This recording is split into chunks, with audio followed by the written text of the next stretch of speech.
used to fucking hate myself and now I don't. I got some tips for you. Starting off strong with the hardest thing, first, you have to accept things you cannot change. Me, for example, I'm born with a very athletic figure and I have very broad shoulders. I used to hate it, now I don't, I love it. But I grew up in the VS era.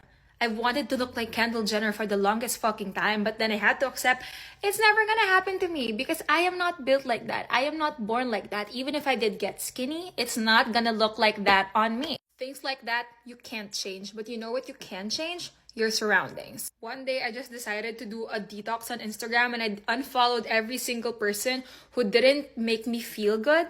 And I found people who resembled me, who looked like me, who had a body like me, that I wanted to be like. It really helped change my perspective on my body, at least a very significant way. I really don't want to keep the conversation just in physical attributes because there was also a time when I was in business school, everyone there came from STEM backgrounds and I came from a media humanities background. And for the longest time, I've always felt small, like I didn't belong because I didn't have the skills and knowledge that everyone seems to have. But then I looked inward and I realized that there are skills I can do thanks to my background that other people can't do. I can present my ideas better, I can speak more eloquently, and I can communicate just so much better. And it's something that was really overlooked in business school, and it's something professors have been looking for. So when I reminded myself of what I can do versus what I can't do, it really changed everything for me. I really became confident at school during that time. Number 2, and this is also really hard, but you have to put the work in. I know people think self-care and self-love is about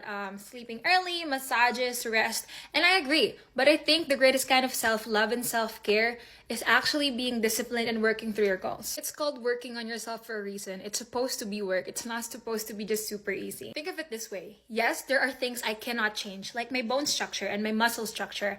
But there are things I can't change. I can't keep whining and complaining about not being in the fitness level or the body aesthetic level that I want to be in if I'm not doing the work. You have to do the work. You have to work out. You have to eat clean. You have to be in that uncomfortable position because if you're not, you're just stagnating. You can't just stop there. You think your makeup looks shit? Don't cry about it. Practice your makeup. You know what I mean? You have to do something. Okay, but in a more serious note, for example, you feel small in uni, in your school, in your job, whatever, and you don't feel like you're someone who can speak up confidently, you have to do the work. You have to practice. You have to do your research. You can't just feel bad all the time. You have to do the work. Basically, you have to empower yourself, not just through your surroundings, but through your actions too. Number 3, the last but not the least, and my most favorite, fake it till you make it.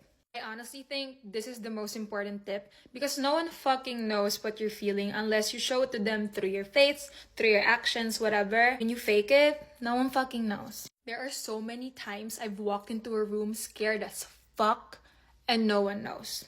People call me confident a lot, but a lot of the times, the shit I'm doing it scared. I'm doing it fucking scared for my life, but no one will ever know because I don't let them. I'm gonna be absolutely real with you. Doing this video right now, it's fucking scary to me. I feel so cringe. I feel like I'm putting myself out there. I'm giving people the vulnerability and the space to make fun of me.